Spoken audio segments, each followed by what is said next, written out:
به خبرهای افغانستان برمیگردیم. اسدالله عمرخیل والی کندوز میگوید طالبان به او پیشنهاد کردند که در آن ولایت به گونه مشترک علیه گروه داعش بجنگند. این پیشنهاد مشخصاً به چه مفهوم است و پاسخ والی کندوز به آن چی بوده؟ در این رابطه از سید محمود دانش سخنگوی والی کندوز میشنویم که از طریق اسکایپ مهمان برنامه ما اند. آقای دانش سلام و خوش آمدین. در اول اگر مشخصاً در مورد پیشنهاد طالبان توضیح بدین، این پیشنهاد چه وقت و از طرف کی مطرح شد و جزئیات آن چی بوده؟ تشکر. سلام بر شما، سلام بر تمام همکاران شما، سلام بر تمام بینندگان عزیز شما تقدیم میکنم.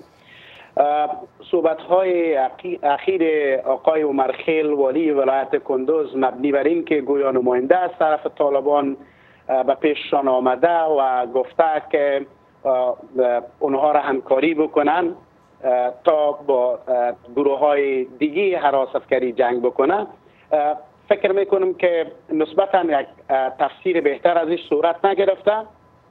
آقای عمرخیل در صحبت‌هایی که با رسانه ها داشت منظورشان این بود که طالبان را چندین بار، شما میدانید که شورای صلح یک پروسه بزرگ ملی هست که از طرف حکومت افغانستان تحت قیادت یک ریاست مستقل شورای عالی صلح در کل افغانستان رهبری میشه و نمایندگی مشخص در ولایت کندوز داره و دولت همه وقت در فکر کماکان در فکر است که چطور بتونه مخالفین مسلح دولت. آقای دانش بله، من صحبت‌های شما را شنیدم. میشه که مشخصاً بگوین که والی کندوز همچو پیشنهاد را دریافت کرده یا نه؟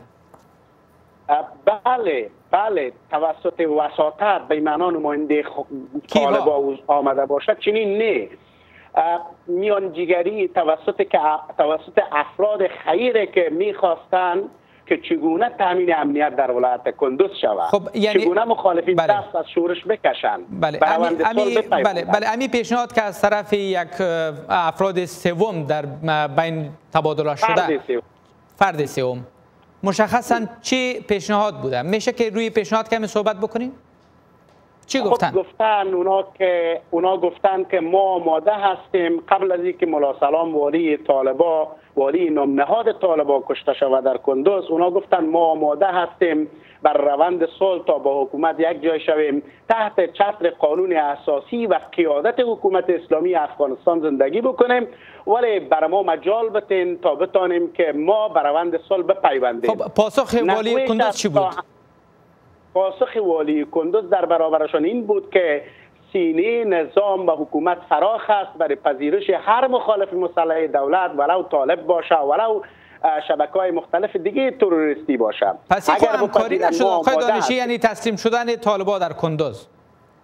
خب اونا شاید در نزد خودشان تحلیلشان همی باشه که تا منظورشانی باشه که ما برای ما ضمانت قائل شویم، که تا برای ما ضمانت داده شود که ما دیگر از سوی حکومت افغانستان مورد پیگرد قرار نمیگیریم. خب از گروه داعش و سایر گروه‌های دهشت افغانی که نام بردین اگر کم معلومات بتین، چقدر خطر جدی تلقی شده میتونه؟ در کدام ساحات کندوز فعالیت دارن؟ در کندوز تا هنوز زیر چتر بیرق داعش هیچ شبکه تروریستی تا هنوز دیده نشده. از طرف منابع استخباراتی ما به گونه موثق اطلاع داده نشده که در کدام منطقه آیا واقعا کسی زیر چتر داعش هم در مخالفت با نظام هست یا خیر. اما بدون شک شبکه‌های تروریستی دیگر که حمایه میشه مانند گروه جندالله شاید حضور داشته باشند در مناطق مختلف به صورت از لحاظ کمی بگیم بسیار کم و کوچک. خب چند پیش ملا سلام والی نامنهاد طالبان در کندوز کشته شد. جنگ طالبان در کندوز را حال کی رهبری میکنه و مرگ ملا سلام چه تأثیری در میدان نبرد داشته؟ و شما بهتر میفهمید که جنگ گروه های تروریستی را بر علاوه که به گونه فیزیکی افراد و اشخاص در داخل میدان جنگ حضور دارند، حلقه بزرگ در پشت حمایتگر وجود داره که جنگ را رهبری میکنه. شکلی وجود نداره. افراد در شبکه تروریستی مهم نیست، اونا قاعدهشان برمی هست که توی روند ادامه بده توسط متخصصین و یا مشاورین بخششان.